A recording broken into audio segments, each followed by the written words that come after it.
Indian. जय भीम। काफी समय से इंतजार कर रहे हैं, भूख भी लग रही है, इसलिए जय भीम नहीं निकल रहा। साथियों, आप ही की तरह मैंने भी सुबह से एक दाना भी नहीं खाया है, तो जब मैं जय भीम बोलूं तो आप भी जय भीम बोले। साथियों, जय भीम। साथियों, आज मैं यहां मौजूद मेरी सभी माताएं, बहनें, बड़े बुजुर्ग के साथ साथ आज यहां इतनी बड़ी संख्या में मौजूद हमारे सभी युवा साथी, जिन्होंने अपने दिन में से इतना कीमती समय निकालकर हम सबको सुनने आए, आप सभी का मैं तहे दिल से धन्यवाद करता हूं। और आज इस विशाल कार्यकर्ता सम्मेलन को सफल बनाने के लिए जो हमारे सभी बसपा और इनेलो के सभी छोटे बड़े पदाधिकारी एवं नेतागण और हमारे मेहनत कष्ट सबसे महत्वपूर्ण कार्यकर्ताओं, जिन्होंने ये मेहनत कर सफल बनाया, आप सभी का भी मैं तहे दिल से धन्यवाद और आभार प्रकट करता हूं। साथियों, यहां हरियाणा में होने वाले विधानसभा आम चुनाव के संबंध में कुछ जरूरी बातें आप सबके बीच में रखने से पहले मैं अपने सभी संतों, गुरुओं, जिसमें खासकर महात्मा ज्योतिबा फूले, छत्रपति शाहू जी महाराज, नारायण गुरु, पेरियार रामास्वामी जी, बाबा साहब डॉक्टर भीमराव अंबेडकर जी एवं मान्यवर साहब श्री काशीराम जी को नमन करता हूं। साथियों, मैं बहुजन समाज पार्टी की राष्ट्रीय अध्यक्ष व उत्तर प्रदेश की 4 बार मुख्यमंत्री एवं पूर्व सांसद आदरणीय बहन जी के नाम से लोकप्रिय बहन कुमारी मायावती जी को भी पूरे तहे दिल से आभार प्रकट करता हूं। साथियों, आदरणीय बहन जी ने अपनी पूरी जिंदगी बामसेफ, DS4 व BSP के जन्मदाता एवं संस्था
जिसके संबंध में आदरणीय बहन कुमारी मायावती जी ने भी प्रेस कॉन्फ्रेंस कर हम सबको इसके बारे में आगाह किया है।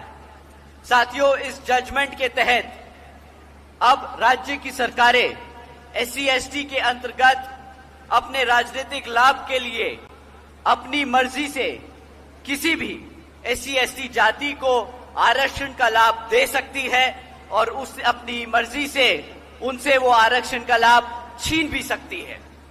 साथियों, पहले मान्यवर साहब श्री काशीराम जी ने और फिर आदरणीय बहन कुमारी मायावती जी ने हमेशा हमें आगाह किया है कि भाजपा और कांग्रेस हमारे SC/ST समाज से आरक्षण छीन लेना चाहते हैं, क्योंकि वो नहीं चाहते कि हमारा समाज पढ़ लिख कर अपने पैरों पर खड़ा होकर बराबरी का हक पा सके। साथियों, भाजपा और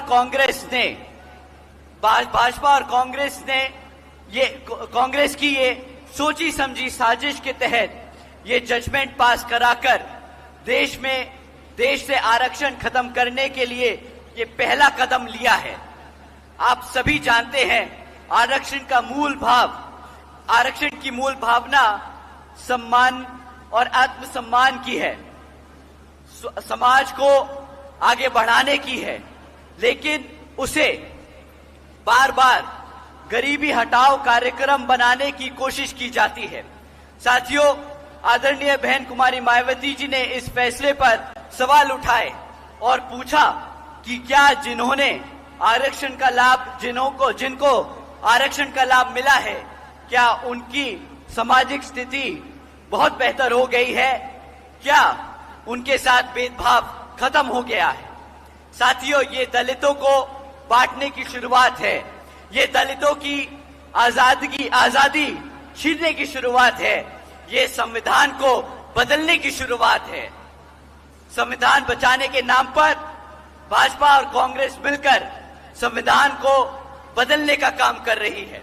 आदरणीय बहन जी ने कहा है कि अगर यह भाजपा की NDA और कांग्रेस की इंडी अलायंस वाली पार्टियां, जिसमें सपा, आम आदमी पार्टी जैसी पार्टियां शामिल हैं, ये सब सच में हमारे SC/ST समाज के आरक्षण की हितैषी हैं, तो ये सब मिलकर पार्लियामेंट के जरिए रिजर्वेशन एक्ट को संविधान की 9वीं सूची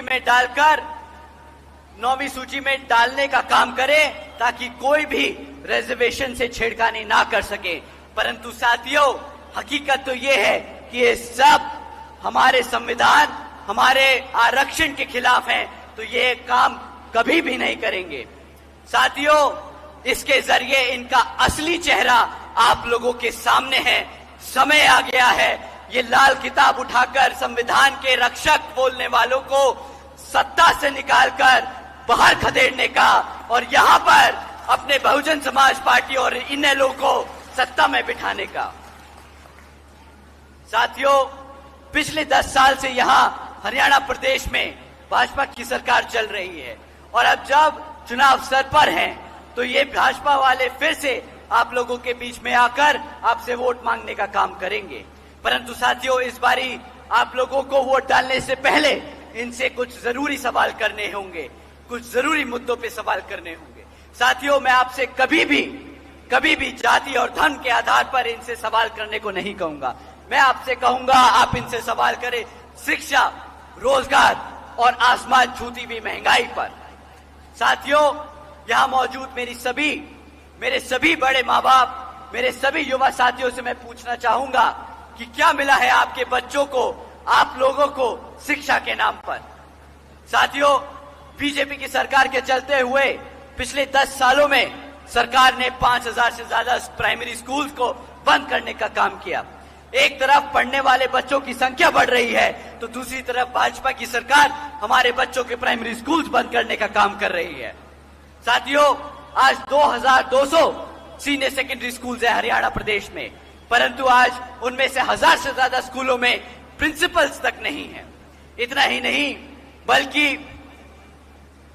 इन्होंने तो 2017 से हमारे SC/ST OBC समाज के छात्रों की स्कॉलरशिप्स को भी नहीं रिलीज किया है। साथियों, जब आपके बच्चों के स्कूल बंद कर दिए जाएंगे, जब आपके बच्चों के स्कूलों में पढ़ाने के लिए शिक्षक नहीं होंगे, जब हमारे बच्चों की स्कॉलरशिप बंद कर दी जाएगी, तो आप ही बताइए, क्या हमारे बच्चे पढ़ लिख पाएंगे? क्या हमारे बच्चे अपने पैरों पर खड़ा हो पाएंगे? क्या आप कभी भी अपने हकों के लिए लड़ पाएंगे? बताइए साथियों। साथियों, यहां पर एक ही चीज में तरक्की हुई है। अगर शिक्षा की बात करें तो भाजपा की सरकार के चलते हुए सिर्फ एक ही जगह तरक्की हुई है, वो है पेपर लीकों के। साथियों, आज की डेट में कोई ऐसी सरकारी डिपार्टमेंट की भर्ती के लिए इस परीक्षा का कोई भी ऐसा पेपर नहीं हुआ जो कभी लीक ना हुआ हो। साथियों, आए दिन पेपर लीक की खबरें आती रहती हैं।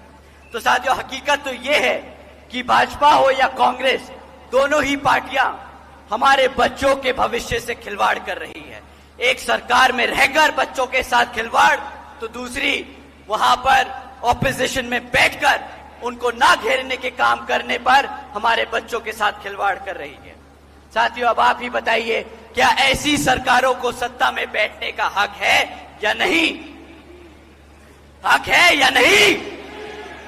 तो साथियों, आपको जानकर हैरानी होगी कि एक तरफ ये भाजपा और कांग्रेस वाले हैं जो बच्चों के इस भविष्य से खिलवाड़ करते हैं, और एक तरफ हमारी आदरणीय बहन कुमारी मायावती जी की नीतियां हैं, जैसा कि सावित्रीबाई फुले बालिका शिक्षा योजना जैसी चलाने वाली नीतियां हैं, जिसके तहत यूपी में बहन जी ने 7 लाख से ज्यादा बच्चियों को 12वीं तक की शिक्षा प्राप्त करने के लिए 600 करोड़ से ज्यादा की लागत इन पर खर्चने का काम किया था।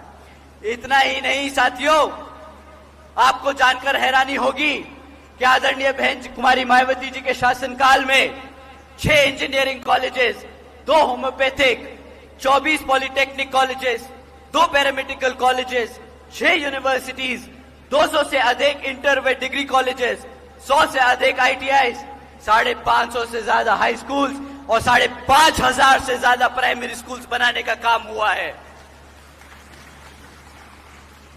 मेरा आपको बताते बताते गला सूख गया, पर आदरणीय बहन जी ने 5 साल में वो काम करके दिखाए जो देश में पहले कभी भी किसी भी नेता ने करके नहीं दिखाया। साथियों, समय आ गया है यहां पर NLO और बसपा की सरकार बनाने का, क्योंकि मैंने खुद जाना है कि जिस तरह बहन जी ने काम किए उसी तरह यहां आदरणीय श्री अभय सिंह चौटाला जी सत्ता में बैठकर आपके लिए इतने ही स्कूल्स, इतने ही कॉलेजेस, इतने ही तरक्की करने का काम करेंगे। साथियों, अब रोजगार की बात करें तो आज हरियाणा में 40% युवा बेरोजगार घूम रहा है। इतना ही नहीं साथियों, भाजपा पिछले 10 सालों से सरकार में लगातार बनी हुई है, उसके बाद भी यहां 2 लाख सरकारी पद खाली पड़े हैं। 2 लाख सरकारी पद खाली। इतना ही नहीं, बल्कि पिछले 10 सालों से यहां काम कर रहे 2000 से ज्यादा सरकारी कॉलेजेस के लेक्चरर्स जो आज भी परमानेंट नहीं हुए। 2000 से ज्यादा कॉलेज के लेक्चरर्स आज भी परमानेंट नहीं किए गए साथियों। यही नहीं, हमारे क्लरिकल क्लास के वर्कर्स की बेसिक पे 35,400 की मांग को आज तक भी अनसुना किया गया है।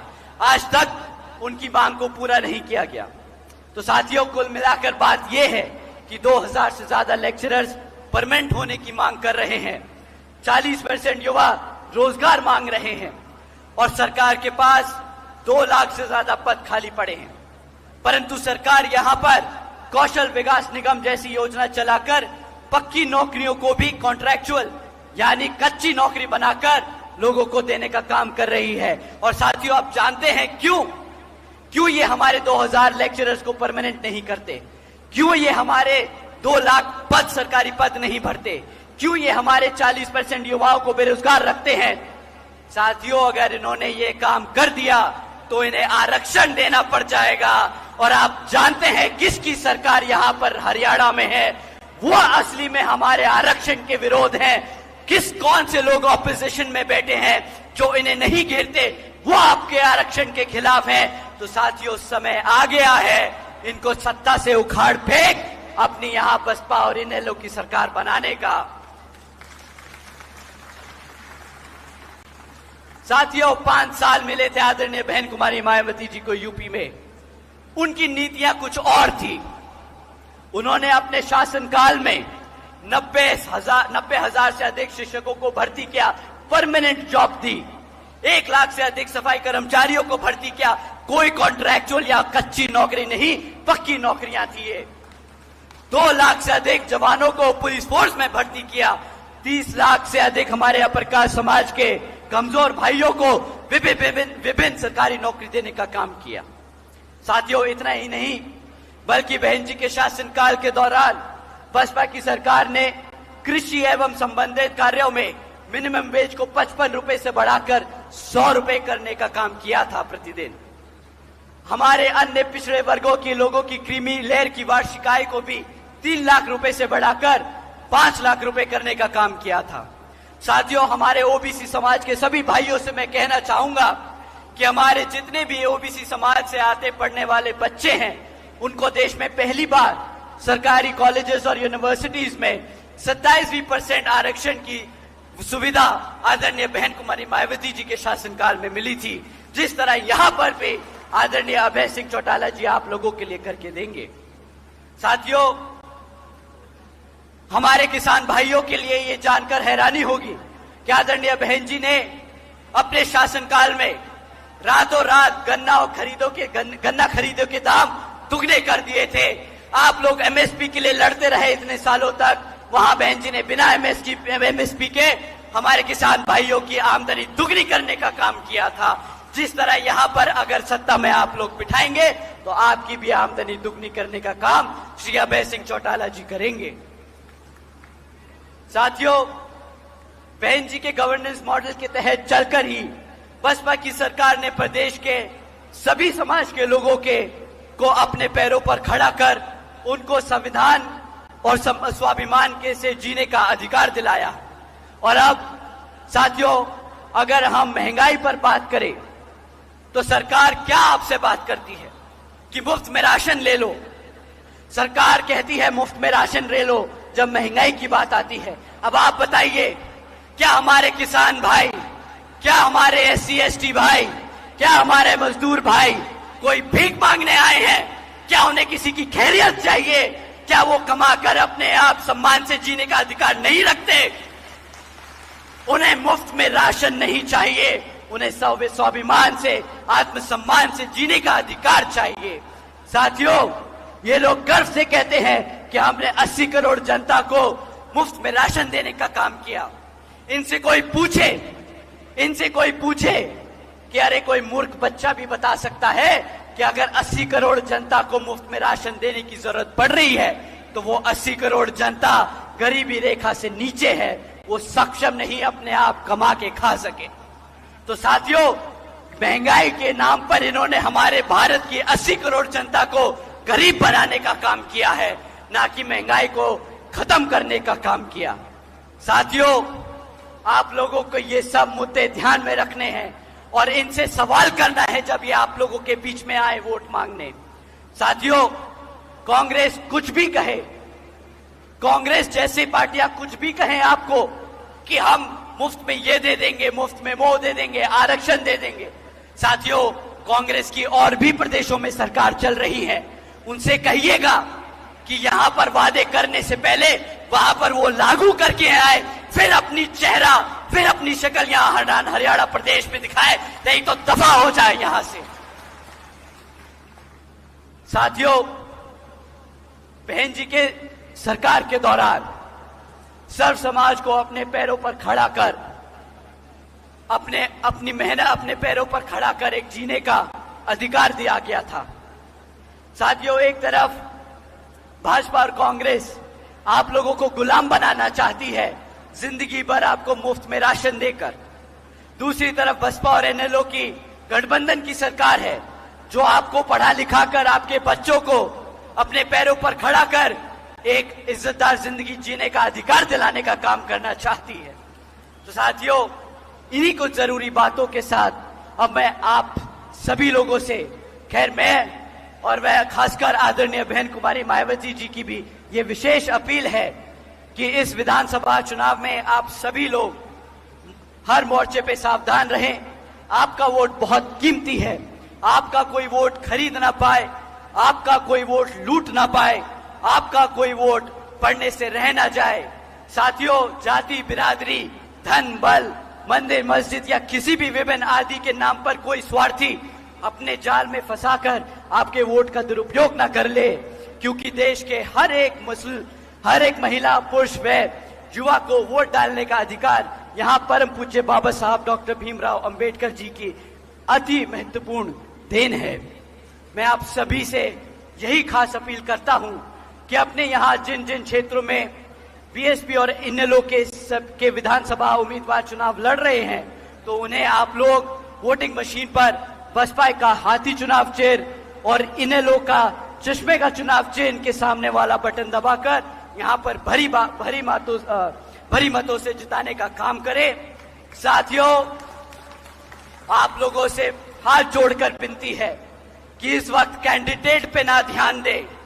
आपको अपने हकों के लिए वोट डालना है, आपको अपने सम्मान के लिए वोट डालना है, आपको अपने रिजर्वेशन के लिए वोट डालना है, आपको अपने बच्चों के भविष्य के लिए वोट डालना है, आपको अपनी बसपा और एनएलओ के लिए वोट डालना है, आपको श्री अभय सिंह चौटाला जी को मुख्यमंत्री बनाने के लिए वोट डालना है।